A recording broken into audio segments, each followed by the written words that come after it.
Baik, Assalamualaikum warahmatullahi wabarakatuh. Halo, teman-teman mahasiswa Universitas Terbuka dimanapun kalian berada. Oke, kali ini kita akan melanjutkan terkait materi sesi 7, yaitu terkait hukum acara peradilan agama. Payung dasar hukum ekstensi pengadilan agama Indonesia, yaitu berdasarkan dengan Undang-Undang Dasar Republik Indonesia tahun 1945. Pada pasal 24 ayat 2 yang berbunyi kekuasaan kehakiman dilakukan oleh sebuah Mahkamah Agung dan badan peradilan yang berada di bawahnya dan lingkungan peradilan umum, lingkungan peradilan agama, lingkungan peradilan militer, lingkungan peradilan usaha negara, dan oleh sebuah mahkamah konstitusi. Apa sih yang dimaksud dengan pengadilan agama? Nah, sesuai dengan pasal 25 ayat 3, peradilan agama adalah peradilan bagi orang yang beragama Islam. Jadi kalau orang tidak beragama Islam, maka ia ke pengadilan negeri. Nah, kalau pengadilan agama itu khusus orang-orang yang beragama Islam. Hukum acara peradilan agama adalah segala peraturan baik yang bersumber dari peraturan perundang-undangan negara maupun dari syariat Islam yang mengatur bagaimana cara orang bertindak ke muka peradilan agama dan juga mengatur bagaimana cara pengadilan agama tersebut menyelesaikan perkaranya untuk mewujudkan hukum material Islam yang menjadi lingkup daripada peradilan agama. Nah, susunan hierarki peradilan agama itu bagaimana sih? Nah, jadi secara instansisional diatur dalam Undang-Undang Nomor 7 Tahun 1989. Menurut ketentuan pasal ini, secara institusional lingkup peradilan agama terdiri dari dua tingkat. Yang pertama, pengadilan agama sebagai pengadilan tingkat pertama.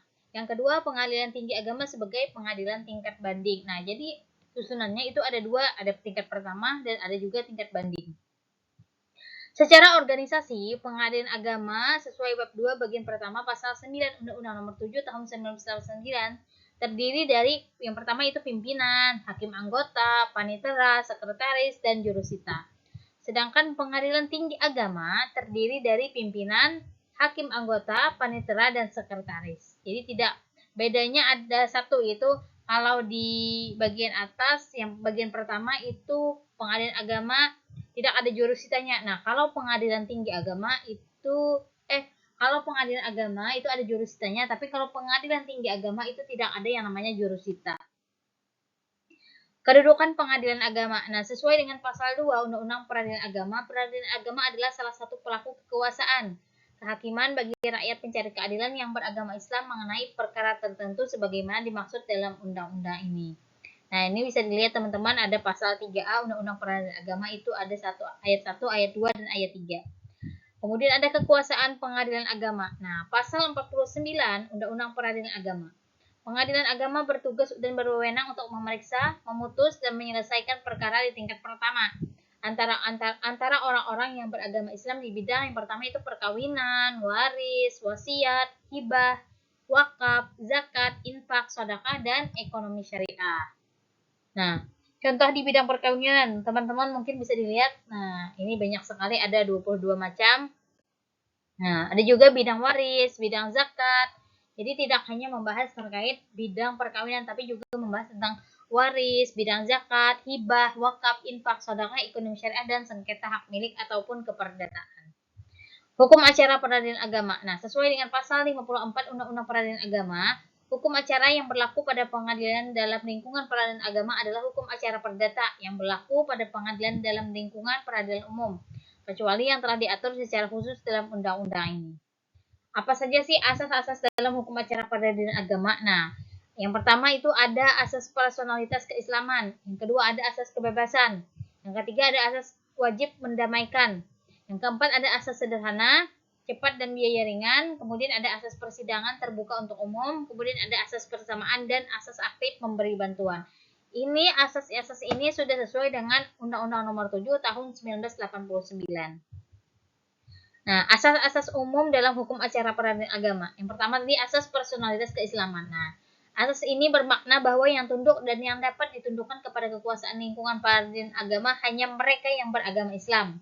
Nah, kedua ada asas kebebasan. Maksudnya, kebebasan hakim yang dianut dalam peradilan agama adalah sebagai penjawatahanan asas kemerdekaan kekuasaan kehakiman yang diatur dalam pasal 24 Undang-Undang 1945 dan pasal 1 Undang-Undang Nomor 14 Tahun 1970 tentang ketentuan pokok kekuasaan kehakiman yang beberapa kali diubah.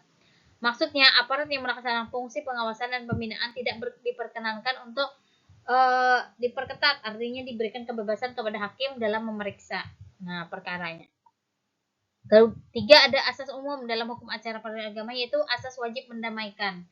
Nah, menurut ajaran Islam, apabila ada perselisihan atau sengketa, sebaiknya melakukan yang namanya pendekatan islah. Nah, sesuai dengan Quran surah Al-Hujurat ayat 10 yang berbunyi, sesungguhnya orang-orang mukmin itu bersaudara. Karena itu damaikanlah antara kedua saudaramu yang berselisih dan bertakwalah kepada Allah agar kamu mendapatkan rahmat. Nah, jadi hakim beragama selayaknya memeriksa itu mengemban fungsinya sesuai dengan yang diamanahkan, yaitu untuk mendamaikan para pihak. Jadi jangan sampai ada yang namanya perkelahian.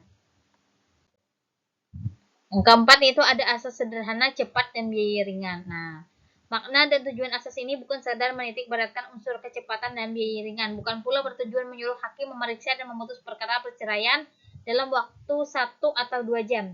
Nah, artinya hakim benar-benar diperiksa itu perkara-perkaranya, kemudian dilakukan dengan tanggap, itu kan cepat, artinya tidak dilama-lamakan, dan kemudian diberikan biaya yang ringan. Biasanya juga ada bantuan untuk orang-orang yang memang tidak mampu untuk membayar. Jadi itu ada bantuan dari peradilan agama. Yang kelima, ada asas persidangan terbuka untuk umum. Nah, jadi memang ada beberapa perkara yang diharuskan untuk dibuka secara umum dan ada pula yang diharuskan secara tertutup. Misalnya terkait perceraian. Nah, itu kan biasanya membahas masalah pribadi orang lain, hingga hal-hal seperti itu biasanya tidak terbuka secara umum. Nah, tergantung dari persetujuan keluarga. Kemudian ada asas legalitas. Nah, pengadilan mengadili menurut hukum dengan tidak membeda-bedakan orang lain. Nah, artinya hakim ketika memeriksa perkara yang bersangkutan atau pihak perkara itu tidak boleh dibeda-bedakan. Meskipun ada yang kaya, ada yang miskin, artinya kedudukan mereka tetap sama. Kemudian ada asas-asas umum, yaitu asas persamaan. Nah, asas ini disebut asas persamaan hak dan dihubungkan dengan fungsi peradilan. Artinya setiap orang yang punya hak dan kedudukan yang sama di depan sidang pengadilan. Jadi hak dan kedudukannya adalah sama di depan hukum. Selanjutnya ada asas aktif memberi bantuan. Nah, pengadilan membantu para pencari keadilan dan berusaha sekeras-kerasnya untuk mengatasi segala hambatan dan rintangan untuk tercapainya peradilan yang sederhana, cepat, dan biaya